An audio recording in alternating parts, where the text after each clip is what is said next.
connectez-vous, connectez-vous, connectez-vous. Connectez-vous. J'espère que vous allez très bien. Connectez-vous.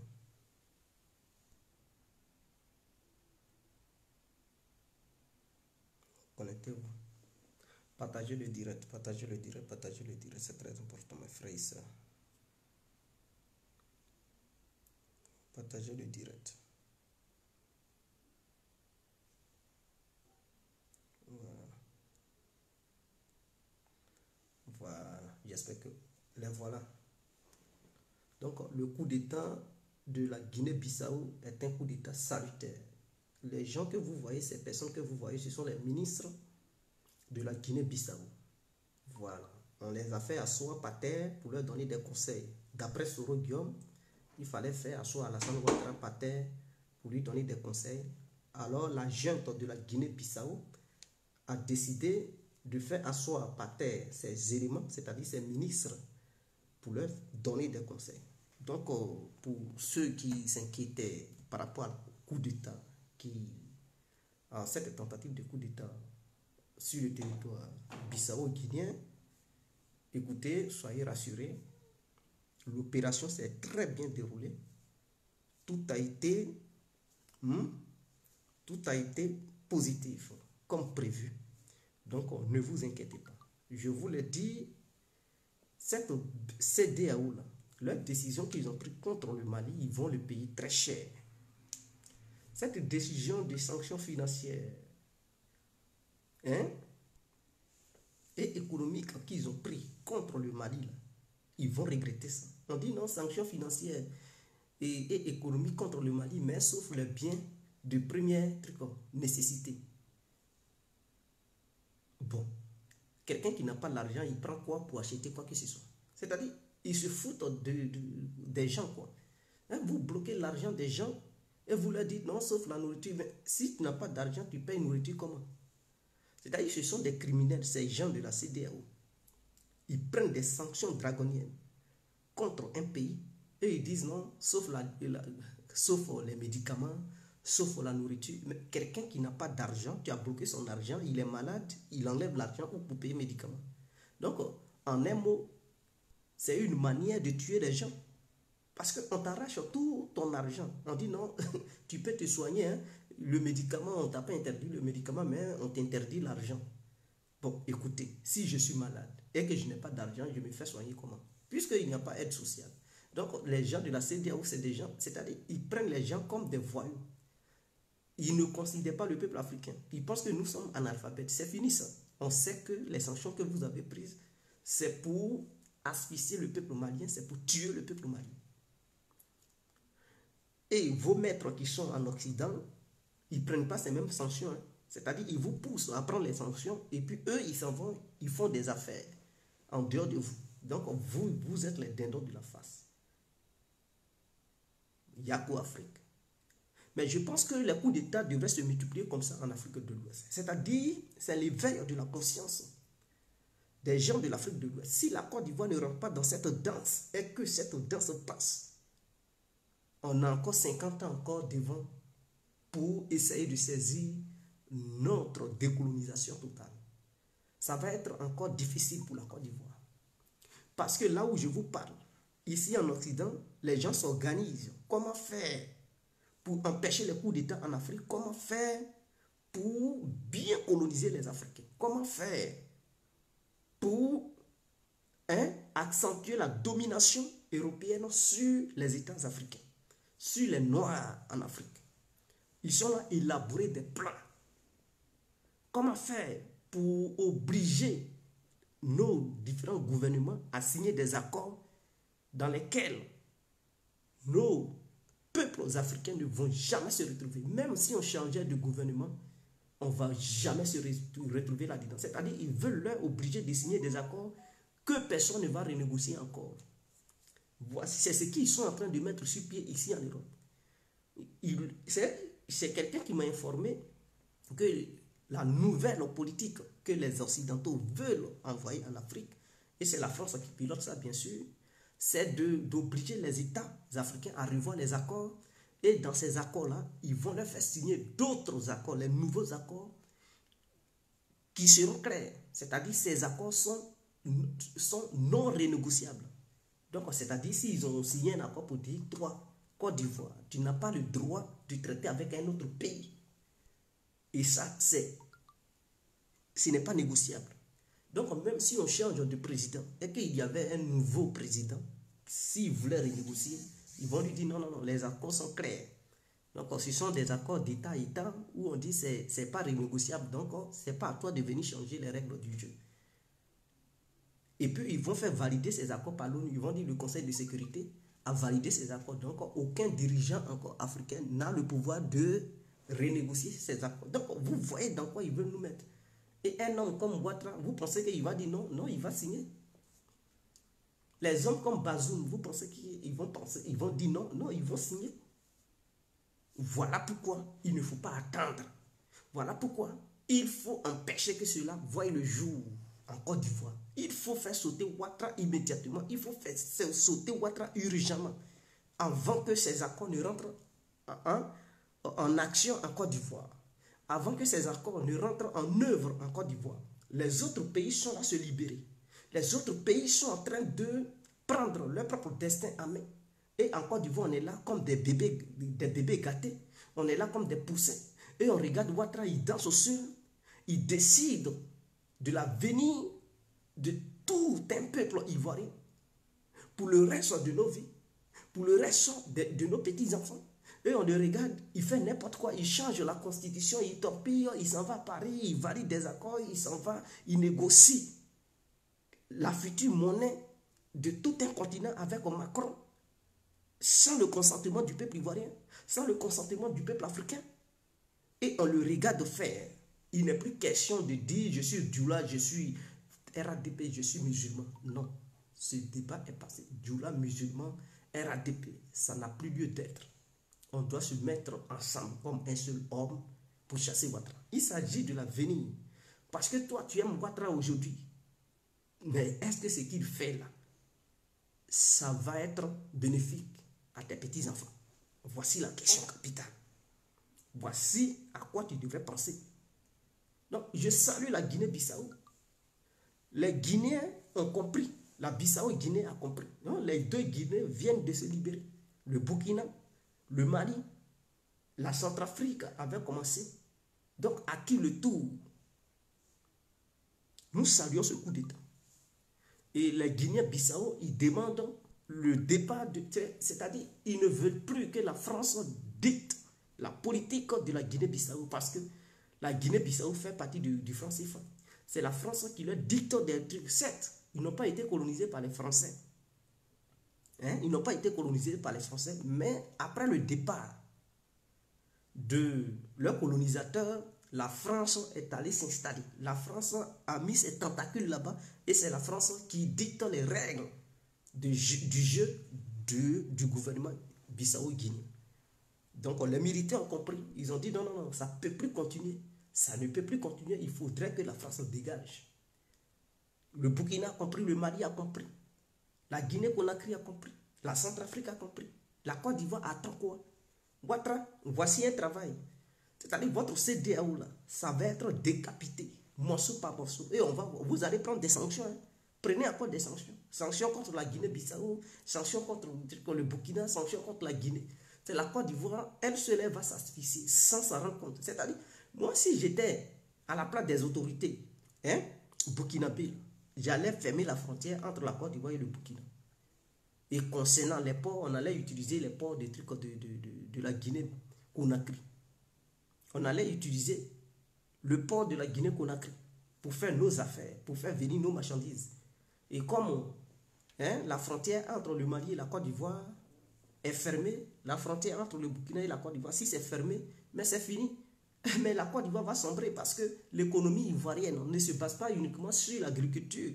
Ça se base sur les taxes qui rentrent à travers les ports et la circulation.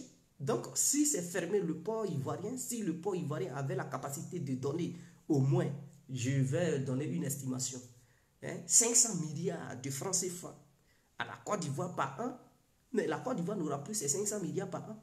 Ça y est, ça va diminuer. Au lieu de 500 milliards, ils vont gagner 200 milliards. C'est-à-dire la Côte d'Ivoire va perdre 300 milliards. Pourquoi? Parce que le Burkina et le Mali ne font plus passer leurs marchandises dans les ports ivoiriens. Et donc, c'est l'État ivoirien qui va subir les conséquences de sa politique tordue. Il faudrait que ça soit clair. Mais s'il n'y a plus, de trucs de commerce entre la Côte d'Ivoire, le Mali et le Burkina, mais vous pensez que les produits intérieurs de la Côte d'Ivoire vont vraiment marcher? Parce qu'il y a des commerçants maliens qui viennent faire leurs achats en Côte d'Ivoire, des commerçants burkinabés qui viennent faire leurs achats en Côte d'Ivoire. Donc, nos commerçants, là, ils vont ressentir les bêtises de Ouattara. À un moment donné, ils vont comprendre que à deux puissances, il y a mais commerce ni à Kadi plus que Ado là. C'est-à-dire ils vont comprendre que leur commerce qu'ils font là, c'est plus important qu'Ado, parce qu'Ado ne leur donne pas de travail, mais il fait une politique qui fait fuir leurs clients.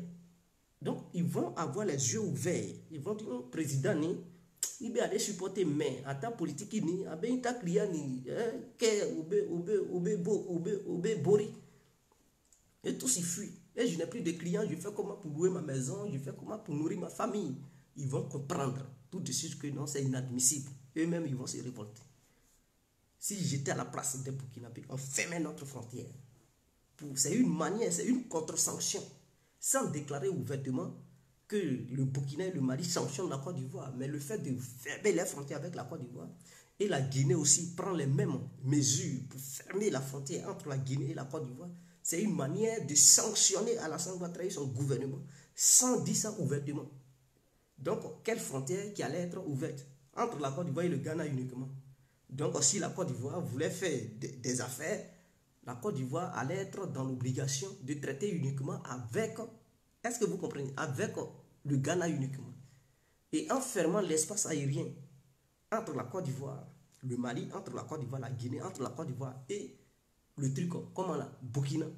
Donc, pour aller en Europe, les avions ivoiriens, pour voler, pour aller en Europe, là, Ouattara va vraiment dépenser parce que les avions ne vont plus passer dans l'espace aérien du Burkina Faso, du Mali et de la Guinée. Ce qui va faire que la Côte d'Ivoire va aller passer par le Ghana. Est-ce que vous comprenez? Contourner vers le Togo avant de rattraper le Niger et partir. Vous savez combien ça va coûter aux Ivoiriens? Et donc les billets d'avion vont augmenter, ce qui va pousser ceux qui suivent Ouattara à descendre dans les rues pour dire non, Ouattara, Ibeta, un seul billet d'avion, 2000 €, non, ITC. Bien, donc ceux qui font leur business, Europe, Afrique, Côte d'Ivoire, ils ne pourront pas tenir. Donc ce sont des contre-mesures. Ça fait mal. Parce que quand la Côte d'Ivoire a fermé ses frontières avec le Mali, les avions ivoiriens pouvaient traverser l'espace aérien burkinabé pour aller du côté du Niger et partir en Europe. Mais si le Burkina ferme son espace aérien, la Guinée pareil, le Mali a déjà fait ça, c'est fini, c'est mou sur la Côte d'Ivoire. C'est-à-dire la Côte d'Ivoire va balbutier. Et la Guinée va dire, les bateaux ivoiriens qui vont vouloir aller en Europe, là, faut pas, ils vont passer dans la partie marine qui appartient à la Guinée. Il ne faut pas les navires de trucs de marchandises aux Ivoiriens vont passer par là-bas. Ils n'ont qu'à contourner. Donc, ce qui va faire que la Côte d'Ivoire va contourner, va aller passer par le Ghana, contourner sur toute l'Afrique, en bas de l'Afrique, contourner l'Afrique du Sud pour aller monter jusqu'en Europe. Et c'est une sanction sévère. Est-ce que vous comprenez même? Est-ce que vous comprenez? Même si la Guinée-Bissau prenait ces mêmes contre-mesures, ça allait faire très mal à Alassane Ouattara. C'est-à-dire qu'il ne va même pas faire 5 mois et puis son régime va s'écrouler. Il ne va même pas faire 5 mois, son régime va s'écrouler. C'est-à-dire, prenez des contre-mesures. C'est lui qui est pressé à vous sanctionner. Ne dites rien. Prenez des contre-mesures, sanctionnez-le. Ne dites pas ouvertement que c'est une sanction. Vous dites non. Pour les trucs, pour la sécurité, on ferme nos frontières avec la Côte d'Ivoire. C'est une manière de sanctionner le régime d'Abidjan. c'est une manière de... Donc, tous les commerçants qui vendent leurs trucs, les Djoula, ils aiment bel et bien le commerce. Donc, il n'y aura plus de moutons qui va quitter au Burkina, il n'y aura plus de moutons qui va quitter au Mali. Les gens ne vont pas quitter en Guinée, parce que les Guinéens, ils font aussi élevage. Il n'y aura plus de bœufs qui vont quitter en Guinée pour venir en Côte d'Ivoire. Tout est bouclé, c'est fermé. Est-ce que vous comprenez même? Est-ce que vous comprenez? Tout est bouclé. Bon. Pour emmener des marchandises en Côte d'Ivoire, ils seront obligés de passer par le Ghana. Donc, ils vont faire un détour. Du Niger, ils vont passer par... Parce que entre le Niger et le Ghana, il n'y a pas de frontière. Donc, ils vont passer par le Niger, ils vont passer par le Togo. Et je pense peut-être le Bénin, le Ghana, avant d'arriver en Côte d'Ivoire. Atia, c'est pas facile. Ce n'est pas facile. Même les basins que les gens ils vendent, est-ce que les Nigériens, est-ce qu'ils portent basin, ils s'en foutent? Et ils viennent seulement pour vendre garba. Donc, non seulement les basins que nos commerçants vendent, ça n'aura plus de trucs d'acheteurs. Parce que les femmes maliennes, elles adorent bien les driguebas, les basins. Mais s'il n'y a plus de trucs, elles ne vont plus venir acheter les basins en Côte d'Ivoire. C'est mou. Est-ce que vous comprenez? Donc, c'est de ça qu'il s'agit. Il faut des contre-mesures, des contre-sanctions pour montrer à l'Assane Ouattara que ce n'est pas partout on fait mal. Nous saluons la Guinée-Bissau, nous saluons l'armée de la Guinée-Bissau. Courage à vous. Il reste la Côte d'Ivoire. J'espère que l'armée ivoirienne aura le culot de prendre les décisions nécessaires pour chasser Ouattara. Si vous ne rentrez pas dans la danse, on aura encore 50 ans pour essayer de se libérer pendant que les autres pays vont avancer. Parce que l'Europe, on ne va pas rester les bras croisés. Ils sont là s'entendre pour des contre-mesures et une politique offensive pour empêcher les États africains de se défaire de l'Europe. Donc, ils vont exiger à ce que ces États africains signent des nouveaux accords où ces accords ne vont plus être renégociables. Ce sont des accords à vie. Et ils vont parler de l'Afrique, ils vont, entre grandes puissances, ils vont dire non, cette partie de l'Afrique appartient à l'Europe, cette partie de la... Ils vont redistribuer le monde. C'est le moment de la Côte d'Ivoire de prendre son envol. Ils vont redistribuer le monde. Et la partie où l'Europe va prendre, quel que soit ce que les Européens feront là-bas, personne ne va les condamner, personne ne va les sanctionner. Il faudrait que ça soit clair. Voilà pourquoi ce qui se passe en Ukraine, ce qui se passe aux alentours, c'est une manière de s'asseoir, parce que l'Afrique ne sera pas épargnée. N'oubliez pas que les Russes sont en Afrique. La Chine aussi est en Afrique. Ce qui se passe à Taïwan et tout. Donc, en contrepartie, est-ce que vous comprenez même? Les Américains sont avec les Européens.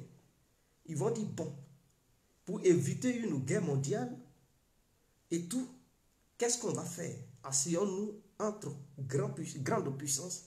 Parlons de politique sécuritaire. Parlons de l'avenir du monde. Toi, tu ne veux pas qu'on vienne devant ta porte. Tu ne veux pas qu'on mette des bases militaires à tes frontières. Il n'y a pas de souci. Les autres aussi ont leurs colonies en Afrique. Vous êtes déjà présents là-bas. Les parties où vous êtes déjà, il n'y a pas de souci. Mais, de grâce, n'arrivez plus dans les autres zones. Ces zones-là nous appartiennent. On ne veut plus vous voir. Ou bien retirez-vous dans les zones où vous êtes. Parce que ces zones appartenaient à tel État. Et nous, en retour, on se retire aussi de ta zone, de tes frontières. Et on ne va plus aller envoyer des forces militaires à tes frontières. On ne va plus faire des coups d'État. Hein? Dans les pays où tu as ton influence, toi aussi, retire-toi dans les pays de l'autre où il a de l'influence. Bon. Et en retour, on te laisse diriger, on te laisse influencer les pays qui sont aux alentours où tu as ton influence. Et ils signent des accords entre grandes puissances. Mais ça sera des accords secrets. Ils ne vont pas publier ça au grand jour. C'est entre eux seuls qui vont savoir qu'est-ce qu'ils ont signé, qu'est-ce qu'ils n'ont pas signé. Une fois que c'est signé, les Européens maintenant vont lancer l'offensive sur l'Afrique. L'Amérique va les soutenir. On va beau crier Russie, Russie, Chine. Ils ne vont plus nous venir en aide parce qu'un accord a été déjà signé auparavant. Donc ce n'est plus leur affaire. Et ils doivent respecter ces accords secrets. Donc si on veut se révolter, ils vont intervenir. Même à l'ONU, la Russie ne va plus mettre son veto. La Chine ne va plus mettre son veto. Eux, ils vont s'abstenir. Les lois que l'Europe va faire voter à l'ONU, ces lois vont être validées. par les pays européens. Et tout, une fois validé, ils vont intervenir militairement, ils vont nous massacrer, et puis ça ne va nulle part. Personne ne va les poursuivre. Et ils vont mener une politique guerrière. Voilà pourquoi, dès à présent, on doit prendre le taureau par les cornes avant que ces accords ne soient signés. Révoltons-nous immédiatement. Prenons notre voie, la voie de la vraie liberté, la voie de la vraie indépendance, pour qu'on puisse avoir l'indépendance quand ces accords seront signés en secret, pour que nous soyons en dehors de ces accords. Je pense que c'est clair. Ce n'est pas une question de dire j'aime Ado, je n'aime pas Ado, mais c'est une question de principe. Macron a exprimé que, parce qu'en février, ce mois de février, il y aura une très grande réunion en Europe ici, pour l'Afrique. Une très grande réunion en Europe pour l'Afrique, parce qu'ils n'apprécient pas ce qui se passe, les coups d'État qui se passent, les pays qui échappent à l'Europe au contrôle sous la domination européenne. Ils ne veulent pas, ils veulent contrecarrer ça, ils veulent aller contre cela. Donc, ils déploient les moyens. En ce moment-là, il y aura une réunion, je pense le 7 février ou le 12 pour cela. Et ils vont satisfaire aussi la Russie. Ils vont satisfaire la Russie. Ils vont accepter les exigences russes.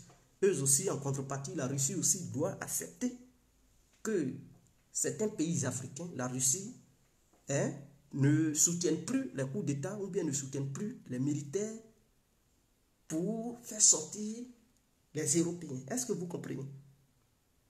Et en retour, ils vont convoquer les autres chefs d'État restants pour leur faire signer des accords en Europe ici. C'est-à-dire, quand ils viendront, ils vont signer des accords avant de partir. Ils ne vont pas leur dire allez-y, non.